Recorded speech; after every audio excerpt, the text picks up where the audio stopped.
하나님의 말씀은 시편 126편입니다. 구약 성경 시편 126편입니다. 우리 1절부터 6절까지 찾으신 줄로 믿고 우리 함께 봉독하도록 하겠습니다. 여호와께서 시온의 포로를 돌려보내실 때에 우리는 꿈꾸는 것 같았도다. 그때 우리 입에는 웃음이 가득하고 우리 혀에는 찬양이 찼었도다. 그때 문나라 가운데에서 말하기를 여호와께서 그들을 위하여 큰 일을 행하셨다 하였도다. 여호와께서 우리를 위하여 큰 일을 행하셨으니 우리는 기쁘도다. 여호와여, 우리의 포로를 남방 시내들같이 돌려보내소서. 눈물을 흘리며 씨를 뿌리는 자는 기쁨으로 거두리로다. 울며 씨를 뿌리러 나가는 자는 반드시 기쁨으로 그 곡식단을 가지고 돌아오리로다. 환난의 마침표란 제목으로 하나님의 말씀 증거하겠습니다. 제목이 좋지 않습니까? 환난의 마침표. 이 제목대로 되시기를 주님의 이름으로 축복합니다. 우리 사랑하는 여러분, 우리 인생에 있어서 우리가 반드시 기억을 해야 되는 아주 중요한 사실이 하나가 있습니다. 그것은 하나님께서 오늘 저와 여러분의 인생에 더 나은 인생을 준비하고 있다라는 사실입니다. 여러분은 이 사실을 정말 진실하게 믿으셔야 됩니다. 반드시 믿으셔야 됩니다. 나는 살 만큼 살았는데요? 라고 말씀하지 마십시오. 우리 하나님은 죽은 자도 살리시는 능력의 하나님이십니다. 그 하나님께서 우리 성도님들께 더 나은 내일을 준비하고 계십니다. 우리는 그저 하나님께서 우리에게 어떻게 역사하실지를 기대하는 마음으로 기도하며 기다리면 되는 것입니다.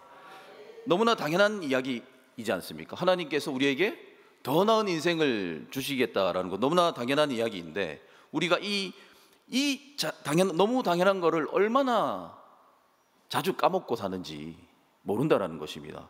이 당연한 거 하나를 제대로 믿지 못하면서 우리는 매번 시험대로 넘어지고 그렇게 고통스럽게 살고 있지 않습니까? 여러분, 지금 올림픽 중에 있습니다. 그 선수들이 정말 3년, 4년을 굉장히 열심히 피땀을 흘려가면서 열심히 준비했는데 결정적인 순간에 실패하고 패배하는 원인이 뭔지 아십니까? 너무나 당연한 그거에서 실수하면 바로 탈락하는 것입니다. 그러니까 우리가 너무 일상적인 거, 너무 당연한 게 굉장히 중요하다는 것입니다. 신앙도 마찬가지이지 않겠습니까? 우리는 마치 여러분, 우리가 우리 힘으로 여기까지 온 것이라고 생각하는 것 같습니다. 그러나 절대 그렇지 않다는 것입니다. 우리가 하나님께서 우리를 정말로 눈동자와 같이 지켜주지 않으시면 우리는 살아갈 수가 없는 연약한 존재라는 것을 다시 한번 믿으시기를 축복합니다. 우리 성도님들의 정말 끔찍했던 지난날의 실수를 뒤집을 수 있는 유일한 방법은 이 하나님을 전적으로 의지하고 신뢰하는 거 말고는 다른 방법은 없습니다. 그렇습니다. 하나님은 우리 성도님들의 절망적인 인생에 그 인생을 기쁨으로, 희망으로 순식간에 변화시킬 수 있는 분이십니다. 여러분 믿으십니까?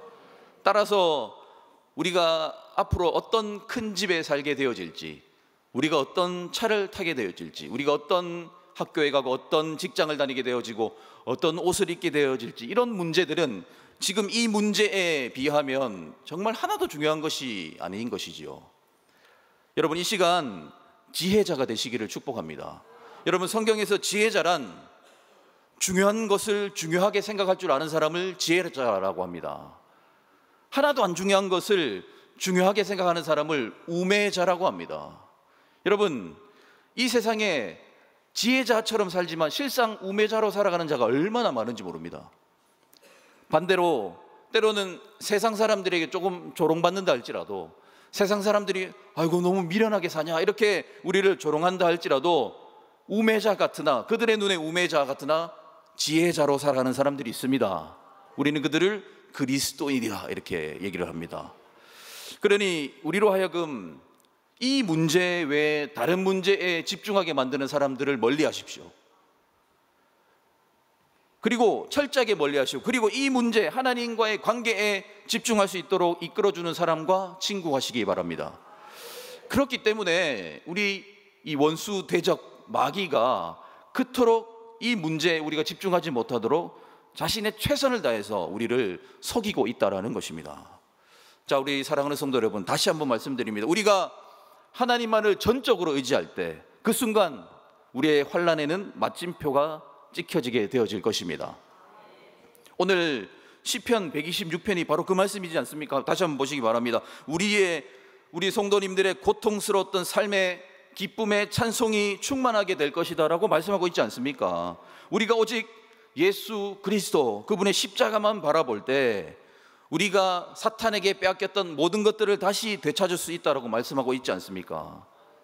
하지만 여러분, 우리가 이렇게 하나님을 전적으로 의지하고 의뢰하는 이 일에 대해서 우리가 심각하게 생각해야 되는 이유가 있습니다. 왜냐하면 이 일이 쉽지 않기 때문입니다. 이 일이 우리가 생각하는 것처럼 쉽게 이루어지는 것이 아니기 때문입니다. 이건 굉장히 심각한 문제입니다. 그래서 오늘 본문에서도 너무나 명확하게 기록하고 있지 않습니까? 눈물을 흘리며 씨를 뿌려야 한다라고 말하고 있습니다. 눈물을 뿌려야 할 정도로 하나님을 의지하는 것은 쉽지 않습니다. 심각하게 우리가 생각해야 될 문제입니다. 오늘날 수많은 잘못된 교회들이 그냥 교회만 나오면 다 해결되는 것처럼 가르치고, 일단 교회만 오면 다 되고, 교회만 출석하면 모든 것이 자동으로 하나님과의 관계도 회복되어지는 것처럼 말하고 있지만 절대 그렇지 않다는 것입니다. 우리는 하나님 앞에 결단하고 그분께 우리 삶을 내어놓고, 마치 사도행전의 초대교회 성도님들이 모든 것을 다 내려놓고 오직 성령을 기다렸던 것처럼 우리 그런 자세가 필요하다는 것입니다. 여러분, 요즘에 근자에 우리는 너무 무서운 뉴스들을 많이 보고 있습니다. 저기 멀리 이스라엘에서는 본격적으로 전쟁을 준비한다라는 그런 전쟁의 소식이 들려오고 있습니다. 아무런 죄 없는 아이들이 영문도 모른 채 죽어나가고 있지 않습니까? 어느 날 어느 저녁 평소처럼 식사를 마치고 길에 서 있던 정말 성실하게 한 가정의 가장이었던 사람들 9명이 그냥 순식간에 어떤 차가 덮쳐서 허망하게 너무나 그 서울시청역 앞에서 목숨을 잃는 그런 사건도 우리가 보지 않았습니까? 한 가정의 가장이 길에서 아무런 일면식도 없는 사람에게 죽임을 당하게 되어지고, 60대 환경미화원 어머니께서 아무런 이유 없이 총사하고 있다가 흉기로 죽임을 당하는, 여러분, 이런 세상을 우리가 살고 있습니다. 여러분, 이런 시대 속에서 어떤 생각을 하십니까? 보안이 문제야, 우리나라 치안이 지금 문제야, 사형제도 부활시키고 삼천교육대 다시 만들어야 돼, 이런 생각만 하고 있다라면 우리는 문제의 본질을 보지 못하는 것입니다. 우리 그리스도인들은 당연히 이런 사건 앞에서 주여 라고 탄식할 수 있어야 되는 것이죠. 왜입니까? 왜냐하면 우리 하나님만이 우리를 그런 환난과 재난에서 지켜주실 수 있는 유일하신 분이시기 때문입니다. 우리 성도님들이 아무리 끔찍한 환경 속에 울부짖으시고 있다 할지라도 하나님께서 우리 성도님들을 붙잡아 주시기만 한다면 우리 성도님들의 마음에 순식간에 그 모든 아픔은 사라지고 푸른 풀밭이 펼쳐지고 시냇 물가가 펼쳐질 줄로 믿습니다. 우리 성도님들 좀 확신을 가지시기를 축복합니다. 오늘 시편 126편은 사실 그 말씀을 하고 있는 것입니다. 우리의 그 어떤 처참한 환경 속에서도 하나님은 우리를 회복시키실 수 있습니다. 대답 약하게, 강하게 한번 해주십시오. 하나님은 우리의 처참한 인생을 일으키실 수 있습니다. 우리 모든 잘못된 것을 잘된 것으로 고쳐질 수 있는 분이십니다. 우리의 고쳐야 할 것들이 고쳐질 것입니다. 우리의 바뀌어야 될 것들이 바뀔 것입니다. 그래서 축복의 문이 활짝 열려질 것입니다. 오늘 본문 1절 다시 보시기 바랍니다. 여호와께서 시온의 포로를 돌려보내실 때 우리는 꿈꾸는 것 같았도다. 너무나 아름다운 표현이지 않습니까? 기다리던 꿈으로만 꾸던 그 일이 우리에게 일어난다라는 것입니다. 우리 인생의 꿈만 같았던 일들, 절대로 일어나지 않을 것 같던 일들이 우리 성도님들의 인생에 하나님으로 인하여서 일어난다라고 말씀하고 있습니다. 우리가 염원하는 거, 우리가 바라고 기도하는 일들이 일어난다라고 말씀하고 있습니다. 여러분, 이게 얼마나 복된 소식입니까? 2절입니다. 우리의 입에 웃음이 가득하게 될 것이며 찬양이 충만하게 된다라고 말씀하고 있습니다. 우리 성도님들의 그 고통이요 눈 녹듯이 사라질 것입니다. 과거의 모든 아픔이요 생각도 나지 않을 정도로 기쁨으로 충만하실 것입니다. 그러니 우리 사랑하는 성도 여러분, 우리의 인생을 완전하게 바꾸실 수 있는 그분, 오직 한 분, 하나님만을 온전히 사랑하시기를 축복합니다. 3절 말씀 보십시오. 여호와께서 우리를 위하여 큰 일을 행하셨다라고 말씀하고 있지 않습니까? 큰 일이라고 말씀하셨습니다. 여기서 큰 일은 무엇입니까? 처참하고 비참하고 처절했던 우리 성도님들의 과거의 시간으로부터 완전히 새로운 희망을 주신다라는 것입니다. 완전한 소망, 새로운 힘, 새로운 기쁨을 우리 성도님들께 하나님께서 그 심령에 채워주신다라는 말씀인 것입니다. 하나님께서 우리 믿음의 조상들에게 이 큰 일을 행하셨습니다. 그러면 하나님 지금도 살아계시지 않습니까? 그럼 우리에게도 큰 일을 행하실 수 있는 하나님이신 줄을 믿으시기 바랍니다. 그래서 오늘 이 시편 126편에 기록된 이 큰 일은 우리 성도님들 너무 많이 들으셔서 아실 것입니다. 단지 어떤 바벨론 포로들, 그들이 귀환할 때 그 이야기에만 국한되는 것이 아닙니다. 이 이야기는 우리 모두의 이야기입니다. 오늘 우리 성도님들의 인생에 일어나야 될 일들이라는 것입니다. 그래서 이 이야기는 회복이 필요한 모든 자들, 하나님께서 이루어주시는 회복이 필요한 모든 사람들에게 오늘 주어지는 이야기가 되는 것입니다. 아브라함에게, 모세에게, 다윗에게, 욥이 경험했던 그 하나님의 회복하심을 오늘 126편이 말씀하고 있는 것입니다. 여러분, 그렇습니다. 성경은 정말 놀라운 말씀들이 많습니다. 모세는 이 회복되기 전의 세월 80년보다 그 회복되고 난 후에 40년 그 훨씬 더 능력 있는 삶을 살았습니다. 여러분, 회복되기 전에 아브라함의 이 갈대아 우르에서의 75년보다요 가나안 땅에서의 그 시간이요 훨씬 더 아름다운 삶을 살았다는 것을 기억하시기 바랍니다. 여러분, 다윗은 밧세바를 만나기 전과 후로는 아닙니다. 그의 인생은. 그런데 그 전반기보다 후반기에 훨씬 더 아름다운 신앙의 업적들을 많이 쌓았습니다. 회복되고 난 후에 다윗은 그야말로 믿음의 영웅이지 않습니까? 그러니 우리 성도님들 반드시 회복을 경험하셔야 되는 것이죠. 욥을 보십시오. 모든 것을 잃고 끝나버린 인생 같았습니다. 다 잃어버렸습니다. 그런데 그가 하나님의 회복하심을 경험하고 그는 정확하게 2배의 축복을 받습니다. 잘 아시지 않습니까? 그에게 양이 7,000마리 있었습니다. 낙타가 3,000마리, 소가 500결이, 암나귀가 500, 집에 종도 많았고 자식도 10명이나 있었습니다. 그러나 어느 한순간 그 모든 것들이 다 사라지지 않습니까? 회복되기 전에 말입니다. 근데 그가 회복되고 난 뒤에 어떤 일이 일어났습니까? 정확하게 보십시오. 정확하게 7,000에서 14,000으로 증가했습니다. 3,000이었던 낙타가 6,000마리, 500결이가 1,000결이, 500 암나귀가 1,000마리.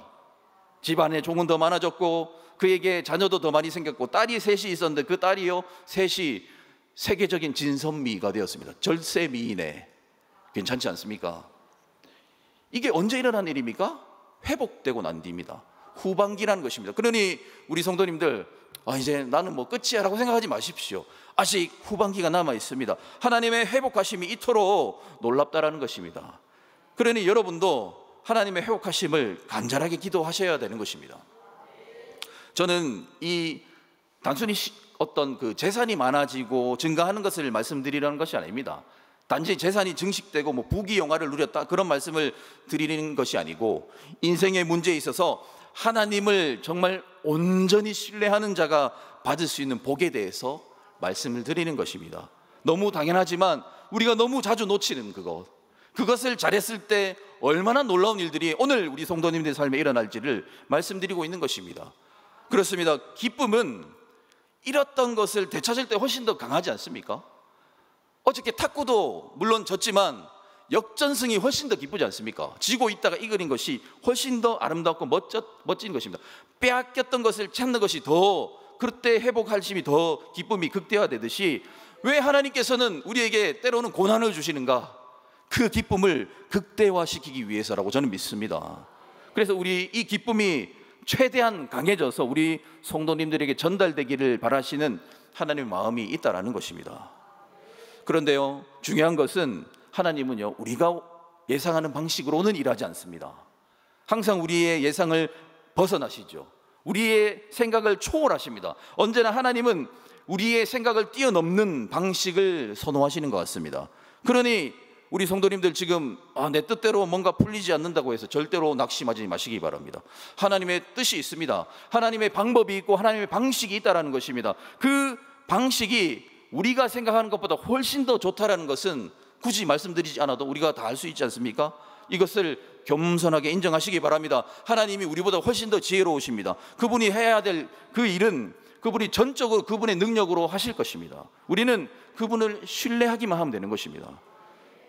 저는 저의 인생에 있어서 저를 가장 아프게 하는 단어가 하나 있는데요, 낭비라는 것입니다. 낭비, 허비입니다. 제가 굉장히 세월을 낭비했다고 생각했던 사람이었습니다. 난 뭐 했지? 내 친구도 다 잘 되고 있는데 나는 뭐 하지? 이런 생각을 굉장히 많이 했습니다. 그러나 제가 하나님을 전적으로 신뢰하는 순간 그 낭비의 멍에가 끊어지고 깨어지는 것을 경험하게 되었다는 것입니다. 제가 하나님을 전적으로 신뢰하고 의지하는 순간에 제가 생각했던 최악의 상황들이 하나도 일어나지 않았습니다. 일어나야지 정상인데, 제가 하나님을 철저하게 의지했더니 그 모든 상황들이 비껴가더라는 것입니다. 오히려 제가 생각하지 못한 새로운 일들이 펼쳐지는 것을 저는 너무나 많이 경험했습니다. 그러니 여러분, 우리가 해야 될 일은요, 다른 것이 아닙니다. 오직 하나님만 바라보시는 우리 성도님 되시길 축복합니다. 어떤 분은 이렇게 말합니다. 그래도 우리가 가만히 있기만 하면 되는 거지, 그냥 감나무에서 감 떨어지는 거 기다려, 그런 자세는 안 됩니다. 우리도 뭘 해야 되지 않습니까? 아니요, 저는 아니라고 말씀드리고 싶습니다. 저는 아무것도 하지 말라고 말씀드립니다. 왜냐? 온전히 그분이 일하실 수 있도록 가만히 있는 것이 더 낫습니다. 우리의 의지가 들어가는 순간, 제가 한 번씩 집에서 수제비를 만들 때가 있습니다. 그럼 저희 아이가 도와준다고 같이 뗍니다. 그 순간 망치는 것이지요. 똑같이 우리의 생각이 들어가고 우리의 의지가 들어가는 순간 그거는 그냥 망쳐버리게 될 가망성이 크기 때문에 그저 하나님께서 어떻게 일하실지만 바라보셔도 된다라고 저는 말씀드리는 것입니다. 그러면 가장 좋은 것으로, 가장 은혜스러운 것으로 주실 것입니다. 여러분, 모세 이야기 다시 생각해 보시기 바랍니다. 하나님의 회복하심을 경험하기 전에 모세는요, 자기가 뭔가를 하려고 했습니다. 자기 힘으로 동족을 괴롭히는 애굽 사람을 죽이지 않습니까? 그리고 그는 자기가 자기 동족을 위해서 뭔가를 했다라고 믿었습니다. 그래, 내가 뭔가를 했어, 좋은 일을 했어 라고 생각했죠. 모세는 동족을 구할 때가 그때라고 생각했던 것입니다. 자기가 혈기가 왕성하고 힘이 있는 그때 내가 나의 이스라엘 동포를 구할 수 있다고 생각했지만은 하나님은 그렇게 생각하지 않으셨습니다. 그거는 자신의 때였고 하나님의 때는 아니었다라는 것이죠. 모세가 자신의 때로 움직이니 어떤 일이 일어났습니까? 상황이 잘 풀렸나요? 그렇지 않습니다. 사람들이 오히려 모세를 미워하고 우리가 언제 당신한테 그런 거 시켰습니까? 라고 미움을 받고 사막으로 도망치게 되어지지 않습니까? 애굽 사람을 죽이는 것이 모세의 계획이었습니다. 그렇게 되면 다 잘 될 줄 알았습니다. 근데 사막으로 피신한 것은 이거는 나의 계획이 아니었는데? 라고 생각했습니다. 근데 그것은 누구의 계획입니까? 하나님의 계획이셨습니다. 자, 여러분, 누구의 계획이 더 좋은 것입니까? 눈으로 볼 때는 모세의 계획이 더 좋아 보일 수 있습니다. 그러나 모세가 80세가 되던 어느 날 하나님이 나타나셨습니다. 모세야, 이제 때가 되었다. 예? 지금이요? 라고 얘기를 한 것이지 않습니까? 모세는 자신의 때가 아니라고 생각했습니다. 자기 때는 지나갔다라고 생각했던 거죠. 그러나 순종했더니 하나님의 때에 몸을 맡겼더니 어떤 일이 일어났습니까? 자신이 염원하던 민족을 구출하는 일을 성공하게 되어진 거예요. 여러분, 이것이 하나님의 때입니다. 여러분, 하나님의 회복을 경험하면요, 80세월 낭비했던 그 세월도 하나님은 초월하시는 하나님이십니다. 저는 오늘 하나님께서 이 일을 우리 성도님들의 삶에도 일으키실 수 있다고 저는 믿습니다. 여러분들 어떤 끔찍한 손해를 회복시켜 주실 줄 믿습니다. 우리 성도님들이 가슴 치며 통곡했던 아픔의 날들, 그거 하나도 기억나지 않도록, 아예 기억 속에서 사라지도록 우리 하나님께서 다른 기쁨으로 채워주실 줄로 믿습니다. 우리 사랑하는 여러분, 그래서 이 일이 여러분들의 삶에 일어나기를 원하시는지요? 정말로 원하십니까? 그럼 우리가 해야 될 일이 있습니다. 이 일이 정말 우리의 것이 되기 위해서 우리가 해야 될 것이 있습니다. 이 모세의 이야기가 나의 이야기가 되기 위해서 우리가 해야 될 것이 한 가지가 있습니다. 먼저 우리는 하나님 앞에서 우리 모든 죄를 철저하게 회개해야 됩니다. 왜냐하면 죄를 회개하지 않는 사람의 심령에 하나님은 임재하실 수가 없습니다. 역사하실 수가 없다라는 것입니다. 하나님은 정결하신 분이십니다. 그분이 역사하실 수 있도록 우리는 경건하게 정결하게 살아야 되는 것입니다. 이 아름다운 일들이 일어나기 위해서 우리는 먼저 회개의 통곡의 눈물을 흘려야 되는 것입니다. 그리고 그 회개의 눈물이, 우리 성도님들의 통곡의 눈물이 하나님 보실 때 이만하면 됐다라고 생각하신 그때 하나님 역사하시는 것입니다. 기쁨의 단을 그때 거두게 될 것입니다. 여러분 한번 해보시기 바랍니다. 회개의 눈물을 흘렸을 때 하나님 나에게 윤 목사가 얘기했던 것처럼 평강을 주시는지 안 주시는지 시험해 보시기 바랍니다. 여러분 분명 한번 해보시면 하길 잘했다라고 분명히 말씀하실 것입니다. 지금 나의 마음, 우리 성도님들의 마음에 그렇게 못하도록 만드는 생각이 있습니까? 전부 마귀가 주는 것입니다. 그걸 하나님께서 주시는 생각이 아니라는 것입니다. 기도하시기 바랍니다. 물리치시기 바랍니다. 사랑하는 우리 성도 여러분, 우리 인생의 환난의 마침표를 찍으시길 바랍니다. 하나님만 철저하게 의지하시고 이 하나님을 향한 회복의 기점을 빨리 만드십시오. 회복을 빨리 경험하시기 바랍니다. 변곡점을 찍으시기 바랍니다. 그러면 그때부터 우리 성도님들의 새 삶이 시작되어진 것입니다. 눈물을 아끼지 마십시오. 하나님 앞에 눈물을 아끼지 마십시오. 그분은 여러분의 인생을 정상적으로 만들어 주실 수 있는 유일한 분이십니다. 그분에게 눈물을 아끼지 마시고 통곡의 눈물을 통해서 역사를 경험하시는 저와 여러분 되시기를 주님의 이름으로 축복합니다. 기도하겠습니다. 하나님, 저희들의 인생을 받아 주시옵소서. 주님, 저희 인생의 주인이 되어 주시옵소서. 이제부터 저희들의 운명은 주님의 것임을 고백합니다. 이제부터 저희들의 미래도 주님의 것임을 고백합니다. 우리의 끔찍한 실수도 뒤집을 수 있는 하나님, 죽은 자도 살리시는 하나님, 우리 성도님들의 환난의 마침표를 찍게 하실 유일하신 분 하나님, 하나님 외에 다른 해결 방법이 있다고 믿지 않게 하여 주시옵소서. 우리 힘으로 살아갈 수 있다고 착각하지 않게 하여 주시옵소서. 우리를 붙잡아 주실 주님을 믿사오며 예수님의 이름으로 기도드리옵나이다. 아멘.